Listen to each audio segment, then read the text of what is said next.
যে টিকটকার আপুদেরকে নিয়ে কিছু কথা বলবো।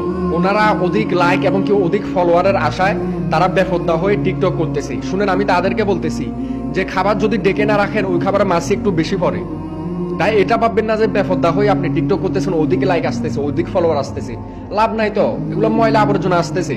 ভালো মানুষ কোনো বেফদ্দা নারীর টিকটক ফলো করবে না এবং কি লাইকও করবে না। আপনি ফর্দা করে টিকটক করেন, আপনার কি সুন্দর মানাবি। আবার কাউকে দেখা যায় যে মুখে মাস্ক পরে বেফর্দা কিন্তু চুল দেখা যাচ্ছে। বিষয়টা এমন হয়ে গেল না যে সারাদিন ফানি কমিয়ে এলেন কি লাভের আশায়, ফানি কমানোর পর ওই যে মাছ ধরার সময় বানটা ছেড়ে দিলেন, কিন্তু লাভ তো হলোই না। ঠিক একইভাবে আপনি মাস্ক লাগিয়ে পুরুষরা যেন না দেখে আপনাকে গুনাহ হবে তাই কিন্তু আপনার চুল দেখা যাচ্ছে, কিন্তু লাভটা হলো কি? ওই যে চুলটা দেখা গেল, গুনাহ হলোই, আপনার লাভটা তো হলো না। আপনাদেরকে পর্দা করতে হবে ফাতেমা রাদিয়াল্লাহু আনহার মতো, আপনাদেরকে পর্দা করতে হবে খাদিজা রাদিয়াল্লাহু আনহার মতো, আপনাদেরকে পর্দা করতে হবে আয়েশা রাদিয়াল্লাহু আনহার মতো। পর্দা করতে হবে পর্দার মতো। আমি তো বলছি ফাতেমা, খাদিজা, আয়েশা ওনারা যেভাবে পর্দা করছে ওইভাবে, তাহলে ওনারা কিভাবে পর্দা করছে?